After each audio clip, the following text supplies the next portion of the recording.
I'm here today with Karron Whitter, a partner at Clark Holt, and we're addressing a subject which lots of people have been talking about, which is office space. And this time it's not about how do you use it, it's whether do you need it and what can you do about it if you decide that you don't or you want to change your relationship with your office. It's an absolute minefield. Karron and I have already spoken about this before the call, and there are some places where where I must not stray because her expertise is illegal. So that's where we're going to stick, in the legalities of offices, which is entirely reasonable. But welcome, Karron. Thank you very much for joining me. Thank you, Andy. Could you just tell us a bit about your role and your background and what Clark Holt do generally? Well, Clark Holt is a purely commercial firm. We've been based in Swindon for 25 years now. So we're not your traditional high street practice. We specialise mainly in commercial, real estate and corporate work. So what that means is we try and provide a sort of a cradle to grave for business service. So we might have a startup come in wanting terms and conditions, employment, IT, IP advice, our commercial department. We'll stay with them hopefully for many years. We'll provide property advice on shareholder agreements, and then ultimately often a sale, and our corporate department will deal. So we're purely commercial. That isn't to say we don't have expertise in some residential real estate work, because there's a huge overlap. My role, I'm head of real estate, and I'm what we would call a pure commercial property lawyer. Real estate covers a whole gamut of property work, which can include development. That's not my area of expertise. My bread and butter is mainly landlord and tenant work, transactional work, buying and selling property, putting transactions together, getting people into relationships rather than out of them. The original conversation was prompted by a conversation I had with a member of my family who had taken out a 3-year lease on an office in Soho in February this year, just before lockdown happened. Yeah, and that's more or less the face everyone did when the poor guy told us that. Yeah. But actually, he has had a very understanding landlord, and at that moment, I realised that this possibly wasn't as black and white as it might seem from a contractual point of view, and that this is people both with potentially conflicting or complementary requirements. So let's have a chat about it. Are people currently reevaluating their leases and their property arrangements, or maybe not as much as we thought? Initially, when we had our true shutdown, there was a huge knee-jerk reaction, and we all thought that was the end of the office as we knew it. Actually, like all good businesses, people are a lot more balanced than that. There is certainly evaluation going on. We've certainly had to do a lot of running around for people to deal with short-term issues. In terms of long-term evaluation, I think the next 12 to 18 months will be really key. Undoubtedly, there are going to be differences in our requirements for offices and the way we use our offices. But at the moment, people are being much more considered than you'd probably imagine, except those businesses perhaps that were reconsidering their office requirements in any event. And they've seen this as a great galvanising event. It may be a difficult event, but it may be a great galvaniser and prove a positive in that it has, if there's been any positives out of this, it has opened up dialogue between landlords and tenants, and it has made people look at quite how our whole office leasing structure, the historics of that, whether that's going to work going forward. So not a knee-jerk reaction, other than the initial dealing with rents and how people are going to deal with their short-term problems. Definitely reconsidering, but I don't think we can make any judgment yet on quite how the office market is going to pan out. Lots of people love home working, but there are lots of reasons why that won't work on a full-time, forever basis. So it really is a question of watching this space at the moment. So it sounds like there's some short-term, immediate people who are already in a process of considering their offices, which can be quite a few people, I guess, because you're going to look at that from quite a long way out to consider. I recall a client a few years ago who approached me about selling their business, and the timing was purely based on when their 5-year lease was going to end, and they didn't want to take on a new lease, so they wanted the two things to converge. So there's a fairly long lead time on that thing. Yeah, and that's the very thing with the way we handle office space and leasing in England and Wales, is that it's often a long-term. If 5 years can be considered long-term, it was only 20 years ago, 5 years was considered very short-term. But nowadays, it's very rare to see leases that are that short. So people are planning their business around the length of their lease. And likewise, that is one of the things that may change having to go forward, because people are realizing that things can move through no fault of their own, that they're out of their control. So we are going to be having to look at going forward. And I think that's where the requirements of office will change, is how people deal in the future with their office space, how they deal with their landlords, if they have landlords in the future. What kind of deal are they looking for? And how are we going to compromise between what a landlord needs and these property holding companies and what they need, and what the needs are of the occupiers and the businesses. When people say to me, what's the one thing you think will come out of this whole episode? Well, it's early days, but I think what it will mean is that perhaps lease terms are going to change going forward. There are businesses I'm talking to, and some I'm working with even, who are finding that they have got staff working from home and they're using less of their space. And even in the sort of midterm, they're thinking they're going to require less space. That's not someone who's necessarily got a lease that's ending, or they were previously considering their situation in relation to their lease or their property. Where are the sorts of areas they might start thinking about or framing their conversation with a landlord? I mean, the first thing is, you've got to get that dialogue going. And the whole point of the ban on forfeiture, that were encapsulated in the Coronavirus Act, that was made with a view to getting landlords and tenants talking and opening up that dialogue. Because saying to a tenant, well, your landlord can't end your lease for now, but the rents remain due, it's not much of a salve, or a sticking plaster. It's not going to help you long term for a period where you've been unable to trade. If you can't pay the rent now, are you going to be able to pay it in 6 months' time? So the whole point of the Coronavirus Act, in terms of its ban on forfeiture, was to get landlord and tenants talking. So you need to open up that dialogue. But I'd say open up that dialogue once you've had a look at what the terms of your occupation are. Have a look. Do I have any leverage on this? I mean, if you have things like a break clause coming up, you may have no intention of breaking your lease. You just might need to rethink about, do you want to reduce your space? Do you want to reduce your rent? Do you want to make your rent payable monthly in arrears, or monthly in advance if it's currently payable quarterly, just to help with cash flow? Have you got the leverage to open up a conversation about getting an absolute rent free? Because what the Coronavirus Act gave to landlords was the ability, well, I don't have to forfeit, but as long as I don't put anything in writing, I haven't waived my right to receive any of those rents in the lease. So what a tenant's seeking to do is get the landlord to waive the right to any of those rents, or get a rent concession. So really go to your landlord, open up a dialogue, but do that once you've had a look at your lease. Have a look at what you might be able to use as leverage, often an early break. Even if you have no intention of exercising, it can be helpful, because if a landlord sees that spectre, and if they are quite worried about letting their space, then of course they're going to enter into a dialogue with you. Many landlords have played hardball. They know these are tactical, but a lot of landlords, not all of them, a lot of landlords have come to the table. Many of them have agreed rent concessions. Unfortunately, I've had a lot of tenants come to me and say, what about force majeure? What about frustration? Now, these are things that are very, or certainly more common, as I understand it, in commercial contracts. But to date, and things might change, but to date, force majeure provisions in a lease, I've never come across. And even if there was something, as I understand the law, you have to specify what is force majeure. So to date, very few leases, I would imagine, in the whole of the UK have anything in them that about a pandemic and a forced shutdown. So unfortunately, they are not really routes that are going to take you anywhere. Frustration, there have been cases on frustration. It would take something cataclysmic to frustrate a lease, and I think the balance of opinion is that what is relatively a short-term shutdown doesn't go to the root of the lease. It doesn't make the whole point of entering into the lease pointless. So really, force majeure, frustration are very unlikely to be options in anyone's lease. I'm not saying don't look at it, because you might be the exception, but certainly a break right may serve you well.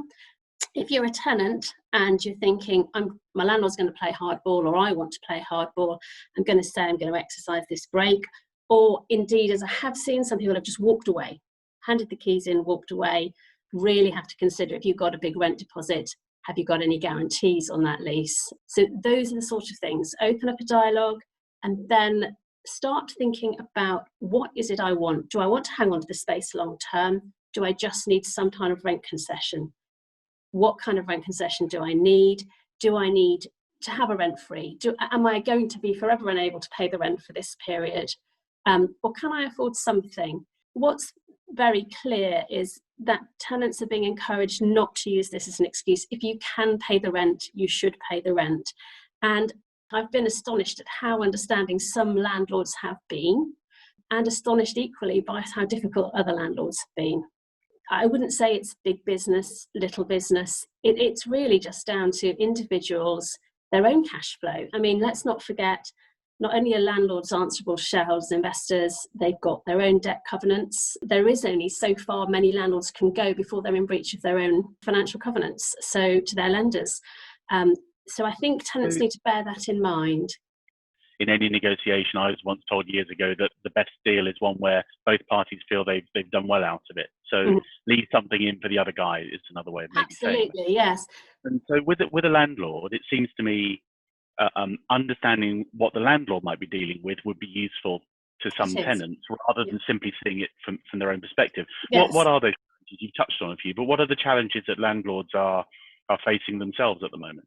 Well, I mean, for a number of landlords, the challenges are very short term, and they're very personal. I act for a lot of pension schemes, and of course, pension schemes are only answerable to the beneficiaries who effectively own the property. And if they've got retail tenants, they've been very sympathetic, and they have granted quite lengthy rent frees, because what they want to do is hold on to the long-term prospect of having a tenant, having a successful little retail shop or two, often when they own a group of properties in the same retail centre. So as a tenant, then you can say, what my landlord wants is really a long-term return on this property. So if I go to them and say I need 6 months while I can't trade, I think you're going to get a lot of understanding. On the other hand, a number of landlords are answerable to investors, certainly some of the bigger landlords, and this might be the landlord's only source of income. And we all know people who've invested their money in property rather than in a strict, a formal pension scheme. So can those people afford to live without this income?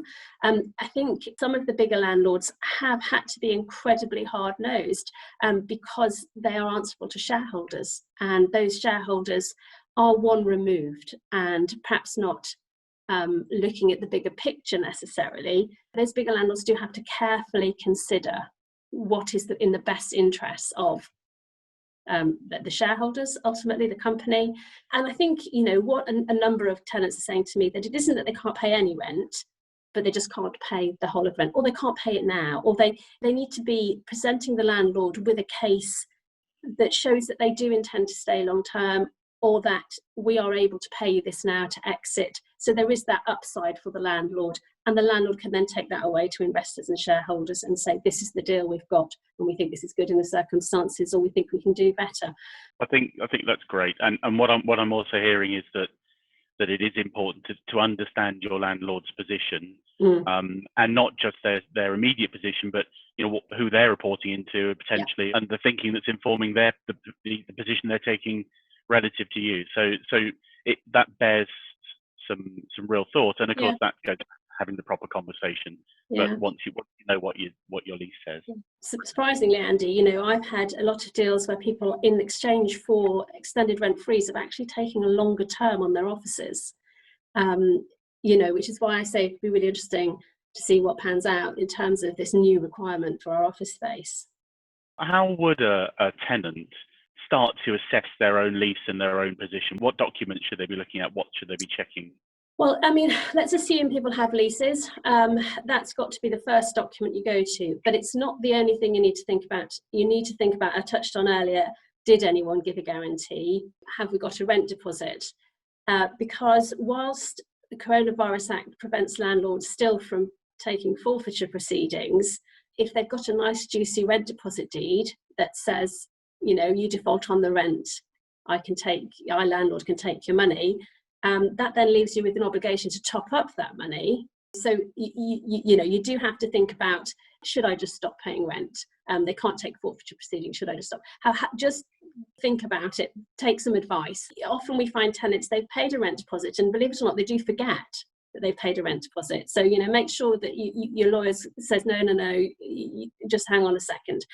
Guarantees, obviously, really, really important. If you have given a personal guarantee, you really don't want to be on the hook personally. And that's a great coup for a landlord. If they can see someone's got their personal assets on the line, you do then need to tread a little carefully. But once you've got those documents and you know what your position is, I think you're back to what we've previously discussed, in that you really need to be thinking, well, what can I offer the landlord? And that has to be balanced with, well, what do I need? There are some people who it is the end of the line for them. And if they have one company in one building, one lease, not trading, no guarantee, no rent deposit, we have seen those sorts of companies being wound up, lease the landlord for nothing. And that is an extreme position, but it has happened. Other things we've seen, people agree with the landlord, they're going to walk away and leave a fully fitted out restaurant. So took a lease a couple of years ago, fitted it out at hundreds of thousands of pounds worth of cost. And the upside to the landlord is, well, they've surrendered their lease. I've allowed them to surrender, but I've got a fitted out restaurant that's almost brand new. So it's ready to occupy when we all eventually start eating out and restaurants can run at a better capacity. There's no one size fits all. That's definitely what we've learned from this. Every rent concession letter we've drafted has been slightly different. Everyone's needs are slightly different. Everyone's had to cover different posts. We have had tenants with keep open covenants. I don't think there's any great mileage for a landlord in that, but we have asked for a waiver of them. It's really a question of being really, really familiar with the document you've got, and knowing where you might have somewhere where you can open up a dialogue. In many cases, that people have found themselves quite shortchanged. There isn't very much mileage for manoeuvre. They've recently taken on a very long-term lease, no breaks. That is when you are really, making sure you have an open dialogue with your landlord. You know what they want. They know where you are. I mean, what I have advised, especially in the early stages, a number of tenants are saying, we cannot continue trading solvently. It is always worth pointing out to a landlord that in order for a viable business going forward to be demonstrated, they need to have a business plan. Therefore, unless the landlord gives them a rent concession, they will have to shut down operations because they're not lawfully trading, because without that rent concession, there are lots of different angles. A lot of them seem very extreme, but extreme times calls for extreme measures. Invariably, it sounds a bit cliche, but actually, certainly at the outset, these are the sort of things people had to consider. I mean, I'd recommend all my clients have a budget set for the coming year and a growth plan for a longer period of time and matching to that. And I could see how that could be seriously impacted by lockdown and by damage to trading. But it does feel like we won't be able to be solvent unless we pay less rent is a hell of a hand grenade to lob into a discussion. And it feels like you've gone straight to the end of the conversation if you go there. Because there's not much. No, there isn't much more you could do. And I think, as I've said, that is extreme. That is where people have reached the end of the line. And it generally hasn't been in the professional services industry. It's in the less officey kind of environment that we've seen that, and we haven't seen it very often. But I don't think there's any harm in saying to a landlord, I need a business plan. I'd like to be able to show that in the best light possible. And of course, you want us here trading. So, can we come to some arrangement on the rent? A lot of landlords have been very, very reasonable. If you think they're losing their income streams, or at least, reducing them. But sometimes there are cases where there is no way the landlord's entering into discussions. And sometimes to get them to the table, you have to start hinting at these terrible consequences. I think the time for that might be over. I think people who've survived this far have rewritten their business plans, have looked at their budgets, and have a way forward, certainly assuming things don't get worse. But they may not have enacted that plan, or they may not have opened those conversations. It's a difficult conversation to have with a landlord to even suggest that paying the rent might be a problem. Yeah, I think we have seen landlords who said, "Go off it, try on." But actually, most landlords, I think because it was such a dramatic thing to happen, most landlords have had some discussion, even if that discussion has said, "I'm really sorry. All I can offer you is pay me the rent in 3 months' time. Pay it 1 quarter late." And then catch up next year. And we're seeing a lot of that, just rescheduling of rents. People are hopeful that things will get better, and if they're not better at the end of next year, that then they can renegotiate. So a lot of people are talking about rescheduling, and that seems to be a fairly common discussion to have. Yeah. How are those conversations evolving? Well, actually, out of all the kind of concessions we're seeing, rescheduling rent is probably the most common. So landlords are still, and this is when you go to your landlord and you say, "Here's the deal. You'll get it. You'll get it eventually. I just need a bit of time to pay." And that's, for a landlord, that's quite reassuring, because that says to a landlord, well, this business is, has worked it out, knows it's going to be here. Is quite happy to stay to the end of the lease, and therefore I'm quite happy to say, okay, let's pay only half the rent now, and half the rent it will be payable and spaced out over the course of the next 12 months. And so I think that kind of rescheduling is probably the most likely to elucidate a very positive response from the landlord, because it sends out all the right signs rather than the everything's going to completely explode signs. And there's very few landlords who look to the future and think it'll be fine if no one's there. They want people in their premises. That's the reason they've got them, and they're expensive to run if people aren't in them long term. So if you can say, yeah, I'm going to stay, I'm going to comply with all my other lease covenants, I just need some time to pay, I'd like to spread the payments out over next year. It's been a very popular, and it's the one we've seen the most. In fact, lots of landlords who have found tenants off their own back and just stopped paying rent have grasped the nettle, and certainly landlords, local authority landlords particularly, have sent out, say, here's a rent concession letter. If you'd actually like to reschedule your payments, we'll accept the rent you haven't paid over the course of next year. And that's good for the tenant as well, because people say, well, I don't have to pay anything now, they can't kick me off the lease. Well, no, they can't, but then next year they can. Next year they can kick you out, they can take you to court, you haven't paid the rent, it has all fallen due. So if you can spread it around, and don't forget, if you still are struggling with those payments next year, chances are, most people are still struggling, and then you can renegotiate again, as long as there's that future spectre of long-term occupation and payment. And like I say, lots of tenants going in and saying, well, if I could have a rent-free now, but I'll pay a higher rent and a new lease. My lease is coming up to end in 18 months' time. How about I take on another 5 years and I'll pay you more? So that's not a deferral, that's a rent-free period. But at the end of that rent-free period, then we'll enter a new agreement to extend. Extend the term and sometimes increase the rent. I'm not a valuer, so I can't speak for whether that's the right or the wrong thing to go to your landlord with. Clients who come to me with that proposal, I'm saying, talk to a valuer. Valuer will tell you what a landlord might expect if he's negotiating a new lease in 18 months' time, coronavirus apart, and then you go from there. So, when you're looking that far forward, a new lease, you do need to have financial advice on what rent-free might otherwise have been available, what repairing obligations you might want to take on. I know a number of tenants have sought to get quite a lot out of renegotiating a longer term lease. Most landlords aren't that naive. It's great advice to read your paperwork, and an amazing number of people haven't necessarily read their paperwork very clearly. We're all prone to that at different times, I guess, but that's great advice. But how, given that you are, I wrote down here poacher gamekeeper, which I almost didn't use, but you represent both sides of this discussion depending on who you're representing. So you see both sides of this. I know that some people are nervous or anxious about starting a dialogue with their landlord because simply having the conversation might flag something to the landlord. How do you start that conversation? I think that's really important. It's a really interesting question, Andy, because either I'm just not speaking to the people who are worried about that dialogue, or people simply haven't been worried about it. I think a lot of people have taken the view that it's coronavirus, there's absolutely no shame. I have no trade. How am I going to pay your, any bill as it falls due?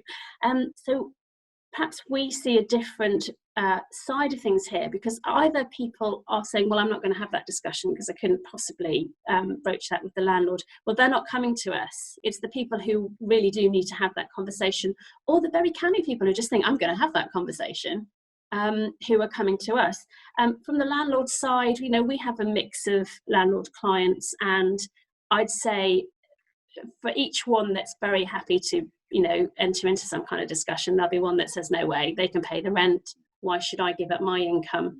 People have this attitude, and quite naturally I think that landlords are big baddies who are out to get us, but that's generally not the case. And in fact, one or two of the bigger landholding institutional landlords have been very good, as I understand it, with their tenants. Actually, to answer your question, I haven't, people haven't come to me and said, oh, I don't want to have that discussion, but it may be that, why would they come to us? You're at the point where when they come to you, they're already decided. So they're already down that lane.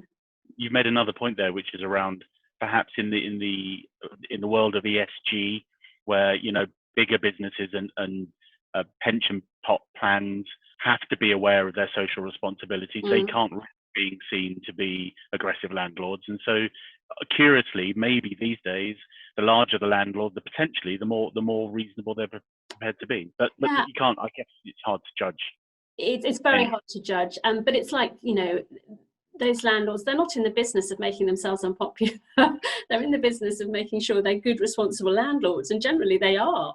And as I understand it, a number of the big institutional landlords have offered concessions. I don't know whether you've had to ask first, but they've certainly, offered quite sensible concessions to tenants. Are there a sort of top 5 things that you would recommend someone who's currently in a lease to think about? Or is that a monstrously unfair question? I think it's all got to be about future planning, hasn't it? Because this is how I think, from a very personal perspective, how I think coronavirus will change the face of leasing is people are going to be looking for shorter term leases until coronavirus becomes so historic that it's not in anyone's living memory. I think it's bitten people hard, and it showed up some flaws in the way we deal with property, perhaps in the UK, that are all historic. We have a very old-fashioned view with landlord and tenant work. Perhaps the structure doesn't work anymore, and so if I was talking to someone about what they would do going forward, it would be think about shorter term leases, or think about flexibility, making sure that you can break and you can break easily. Perhaps build in, the force majeure and the concession already, so should a pandemic come, and we saw a lot of short-term provisions for deals that were done during lockdown, perhaps they might become the norm, where we're seeing leases that provide for some rent concession structure in the event of another shutdown. I would imagine landlords are going to resist that. Flexibility has to be the key. Certainly in things like retail, where they've had turnover rents, you should be looking very hard at what you're obliged to pay if you have no turnover. They often have base rates in them. Turnover rents, then if you're in an office, you don't pay a turnover rent. So perhaps look at the more flexible office modules. Traditionally, we called them service offices. I think they're called turnkey now. You walk in, you've got one room. Next month, you can have 2 rooms. But I'd always offer a word of warning about those type of flexible service office things.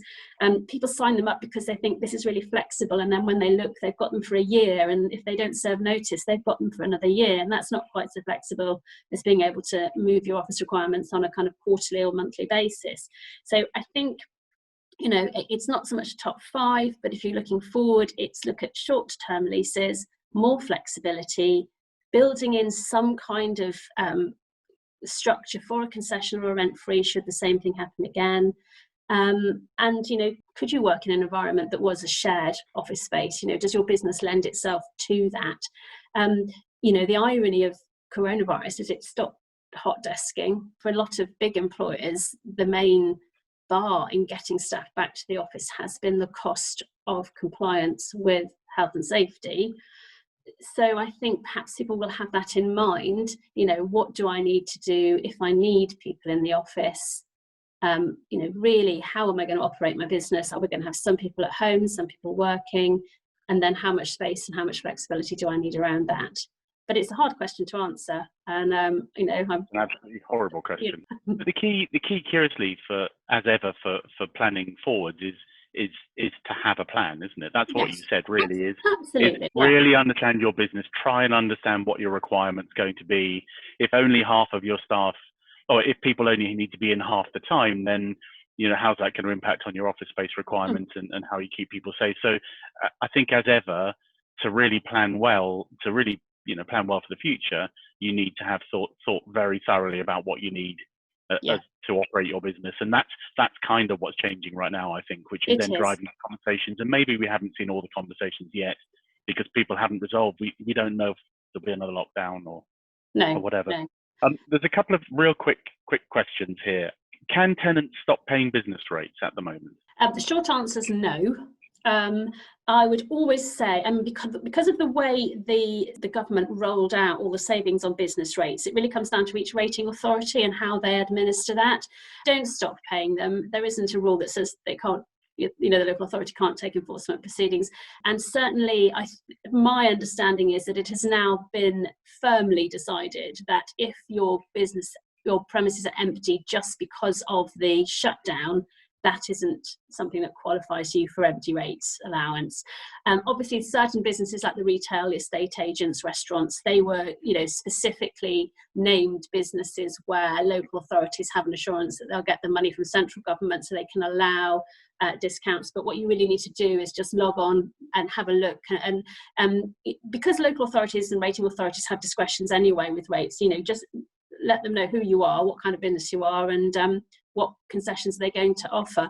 The feedback I've had, I'm not a rates person, it's more of a valuer point, is that people are getting responses fairly quickly from their valuation, certainly locally where we are in Swindon and Wiltshire, things that are being offered by way of allowance and empty rates allowances. But the short answer is no, don't stop paying. Unless you're in that really extreme position where you can't pay any of your debts, which God forbid, get in touch with the local authority, the rates office, and just see whether you qualify for one of their discretionary allowances. And I'm also conscious that these things change all the time because the rules are changing so quickly and the legislation's changing, can change by the minute. So all of this is contextualized by check with a grown-up. And that grown-up could be Karron, who's far too polite to you get in touch. Can a landlord forfeit the lease and evict a tenant for non-payment of rent? Not at the moment. I think certainly with commercial premises, the hold on being able to take forfeiture proceedings has been extended to the end of December. You might want to check that because it's changing and it obviously has changed all the time. So at the moment, they can't commence forfeiture proceedings. The problem everyone's going to have is that if you haven't paid any rent, the moment that comes to an end, there's going to be a huge flush of forfeiture proceedings being taken. And for non-payment of rent, people do need to be aware that there is a peaceable re-entry procedure. So there is, in some circumstances, landlords don't have to go to court. So, you really, if you aren't paying your rent because you think, well, they can't take forfeiture proceedings, you need to be keeping an eye on the legislation. And don't forget, as I've touched on, that, landlords do have other remedies. It doesn't mean they can't use a rent deposit still on a personal guarantee. I'm not a contentious lawyer, but there's been legislation to prevent certain civil procedure recovery actions, basically going in and claiming goods in lieu of rent. But again, they're going to come to an end eventually. So you really need to be watching, if you're not paying your rent, watch the space very carefully. And apologies for smiling in the middle of that. My cat ambled in and started shouting at me. One reason I'm not at home today. Deaf old cat. So I wasn't smiling at the prospect of people not being able to pay their rent. Can a tenant withhold rent or terminate a lease under any circumstances? And are there any options that they might explore there? Unless you have a break right, or unless your landlord is really in breach of the lease and have done something quite formidably wrong. In this situation of coronavirus, where landlords themselves are, certainly in shared, like shopping centres, they've got issues of their own to deal with, that in terms of allowing spaces to open, you don't really have much scope for just deciding not to pay and just deciding to end the lease. Without that break right, it's going to be a very, very small number of people who are going to find an ability to say the lease is void. It's, you know, someone made a fundamental breach. Tell me about break rights. Okay, number of tenants during shutdown thought, great, 6 months, I can serve notice. And actually, probably for the most of them, that's worked out okay. But during formal shutdown, you really have to look at your break right really carefully, because even the most easy break provisions, the ones that say, as long as you pay the rent, the at least comes to an end, will also say, but you must deliver back the premises free of occupation. If we're in shutdown, can you move everybody out? Can you move your stuff out? Where is it going to go? You know, that when we were shut down, no one was allowed to move house. No one was allowed to move premises. So you have to really consider, have I got time to serve my break notice? Have I got the logistics in place to clear the premises? You know, and some break rights go a bit further than that, and you have to actually, you know, deliver vacant possessions, to take out things like kitchens and in partitions, things you might have installed. And so while people thought, great, served a break notice, found they couldn't actually comply with the conditions on that break.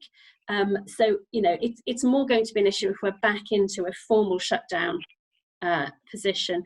But also do consider that removals, you know, they're having to work within the confines of social distancing too, so they're busier. So you really have to have your ducks lined up. You know, some people thought it was great, they could serve 3 months notice to break, and of course lockdown went on a lot longer than we thought, and they had real difficulties clearing the unit and actually complying with their break. So whilst a break clause, fantastic if you need to bring the lease to an end or use that as leverage, do bear in mind there are logistical things. And because at the moment we don't know if there might be another shutdown, you could think it's all fine, I can set that all up, I can get people out, and then we're into shutdown and no one's available to clear the premises for you. So do be aware of those kind of logistical, non-legal issues around breaking your lease. So that's been really helpful. It's spawned so many questions, of course, and I imagine people watching this will be also, you know, thinking as well. And presumably, you're happy to talk to people if they want Absolutely. to. If they want to yes. We'll put your details up on the screen. Yeah, that'd be great. I mean, we definitely operate here that, you know, we're happy if anyone wants to ring up and just have a few minutes chat before, you know, just to establish some ground. More than happy to talk to people. Fantastic. And the closing thought here seems to be, as ever with the law, it's about reasonableness, trying to open that dialogue, trying to be reasonable, the more you understand about your landlord situation, the better you understand your own business situation. You've got your plans and your business plans in place, the more likely you are to have a good conversation which resolves to everyone's satisfaction, I guess. And that's certainly where the authorities want us to be. I mean, there's a new voluntary lease code of practice, and I think that's in place till, I mean, it's voluntary until 2021, I think middle of 2021 at the moment. And that's what it's encouraging open dialogue and sensible discussions. Fantastic. Great place to stop. Thank you very much, Karron. Thanks, Andy, very much.